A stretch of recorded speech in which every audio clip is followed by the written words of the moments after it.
As of 2024 outstanding ये थी। Okay, ये हम्म। सब बोल के अच्छा, ये हम सुकूक ये आउटलुक जो है हमारा, उसमें से लेके। हाँ, मतलब हम ये बोलना चाह रहे हैं कि जो ग्लोबल मार्केट है, ओके, हम्म। जो बॉन्ड्स की है, वो बहुत बड़ी है। हम्म। और वो क्यों बड़ी है, उसका कुछ रीजंस है क्यों एसेट बैक्ड सिक्योरिटीज मार्केट बड़ी नहीं है। ओके, हम्म। तो अगर हम सुकूक को एज एन एबीएस बनाना चाह रहे हैं, हम्म। ओके, तो राइट। उसकी उसकी ओरिजिनली मार्केट उतनी बड़ी है नहीं। जी। तो वो पॉइंट एक बार हाईलाइट करने का था कि भाई जो डिस्कनेक्ट है बिटवीन हम्म। रिक्वायरमेंट। ओके, जी। तो हम ये बोलना चाह रहे हैं कि ऐसा नहीं है कि जो लोग हैं, ओके, हम्म। वो लोग रेटिंग एजेंसीज हो या इश्यूअर्स, ऐसा दूसरा बात ये भी इसमें क्या है कि भाई जो इश्यूअर है, हम्म। इश्यूअर नहीं चाह रहा कि भाई उसका एसेट जो है एक ट्रू सेल के कॉन्सेप्ट के ऊपर सारे रिस्क के साथ शेयर हो जाए एसपीवी को, क्योंकि if it does that it will be exposing itself to a big risk, hmm. Be it at a sovereign level, be it at an FI level. Okay, hmm. अगर एक financial institution को scoop raise करना है tier two, okay, जी। तो उसके जो assets हैं वो एसेट्स ऑलरेडी थर्ड। ओके, हम्म। तो अगर आप ये चाह रहे हैं कि वो कंप्लीट रिस्क जो है उसका एसपीवी को शेयर कर दे और एसपीवी के पास ये राइट हो कि वो जाए किसी भी थर्ड पार्टी को हम्म। सेल कर दे, ओके, जी। in case of default of the bank, then all the customers of the hmm. bank will be at risk। Okay, right. Okay. सही। तो ये जो एक डिस्कनेक्ट है, ये डिस्कनेक्ट को क्लियरली समझना चाहिए। ओके, हम्म।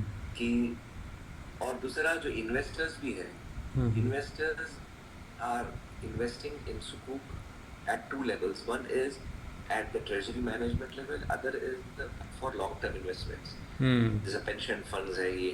हम्म। और ये लोग and the investors are not interested to take the risk of the asset, right. neither they want to invest in an asset। Okay, hmm. because investing in an asset, okay, has its own risk। Okay, जी। तो ये investors जो है they don't want to own assets, they want to just invest and get a return on their investments.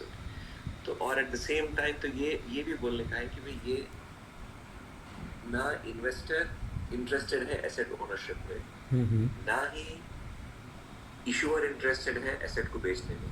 हम्म। ये जो agreement हो रहा है ये basically to comply with the sharia principles हो रहा। That is the reason why एक true securitization का जो सिस्टम है वो नहीं दिख रहा। Okay, hmm. और जरा थोड़ा सा रिसर्च करिए। हम्म। जर्मनी में इट सीम्स ऐसे बॉन्ड्स होते, हम्म। ओके, जिसका जो प्रिंसिपल अलग ट्रेड होता और उसका इंटरेस्ट अलग ट्रेड होता। ओह। समझ रहे हैं? जी जी। तो जरा जरा जर्मनी के बॉन्ड्स के बारे में थोड़ा देखिए, उसको कुछ बोलते भी वो लोग। ओके, हम्म। तो थोड़ा सा रिसर्च करिए। ठीक है। Bonds where the principal is treated separately and the profit is treated separately। ठीक है, राइट राइट, ठीक है। तो मैं मतलब ऐसा कॉन्सेप्ट बोलना चाह रहा था कि अगर hmm. To to address the concern of both, hmm. Okay, is it possible for us to trade only, okay, hmm. The profit portion, okay. Okay, hmm. and the principal portion will just be transferred as on par as liability। ऐसा हो सकता है क्या? Okay, हम्म। सही। तो उस वजह से जब वैसा हुआ तो इशूअर को पूरा 100% एसेट लगाने की जरूरत नहीं पड़ती, सिर्फ जो ट्रेडेबिलिटी का पीस है उतना ही एसेट लगाने की जरूरत पड़ती। यानी 33% वगैरह। नहीं, 33 भी नहीं यार, मतलब 5% समझिए। ओके। मतलब अब समझिए एक सुकूक है जिसमें हम्म। 100 प्रिंसिपल है, 5% प्रॉफिट है, तो मैं ओके। बोल रहा हूँ सिर्फ 5% प्रॉफिट के पोर्शन का एसेट हो ओके। और जो 100 हो वो हम्म। एज अ कर्ज हो बस। Okay, okay. जो ओके। कि जस्ट ऑन पार ट्रांसफर होता है। ओके, हम्म। तो ये जरा थोड़ा सा ऐसे दिमाग में आ रहा था मेरे, बट वो कितनी उसकी वायबिलिटी है, वो हो सकता नहीं हो सकता। Hmm. Okay, right. That needs to be checked. हाँ, हम्म। तो ये जरा थोड़ा सा ओके, मैं इसको आप और जरा वहां से निकाल के लेके आइए। ओके, ठीक है, इसको हाँ, और मटेरियल जी जी। उसको थोड़ा सा अपडेट करेंगे, हम्म। इसमें से 4-5 पेजेस करके। र- ओके, ठीक है। ठीक है फिर। ठीक है इंशाल्लाह, मैं ठीक इसको है, जरा और थोड़ा जी ऐसे जी देख इसको लीजिए। ऑर्गेनाइज ओके, करता हूँ, मैं इसको ऐड करता हूँ इंशाल्लाह। ठीक। ठीक। ओके, और आपका जवाद जवाद क्या नाम है उनका शुजा हस्बैंड भाई। का? शुजा नहीं आई, और एक जो है जो इस पे काम कर रहे हैं, कहाँ पे, मलेशिया में? जवाद ही है ना? क्या नाम है, जवाद नहीं, क्या नाम? नहीं यार, जो ये वक्फ के ऊपर जो काम कर रहे वही थे। जवाद, जवाद भाई। हाँ हाँ हाँ, जरा उनसे भी एक बार, ठीक है, मैं उनसे बात करता हूँ। ठीक है, ठीक है।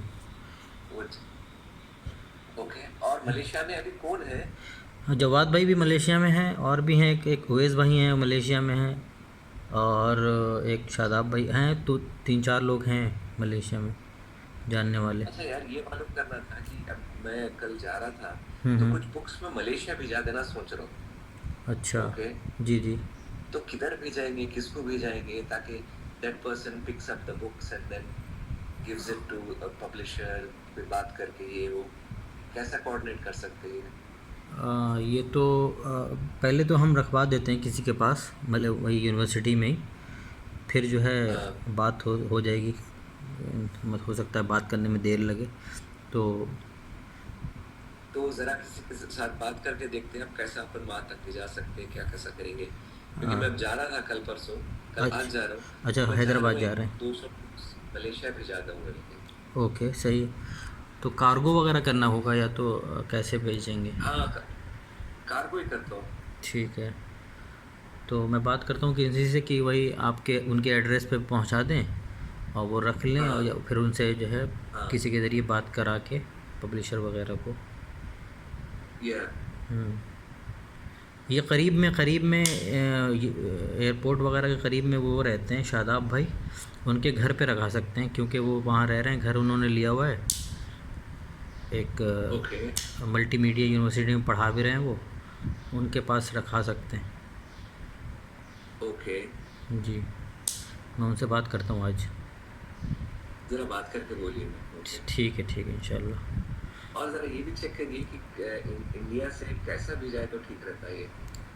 मैंने उसका चेक किया था एयर एशिया वगैरह का, लेकिन वो जो है सिर्फ अगर कोई जा रहा है तो 60 kg तक दे रहे हैं बस उनको।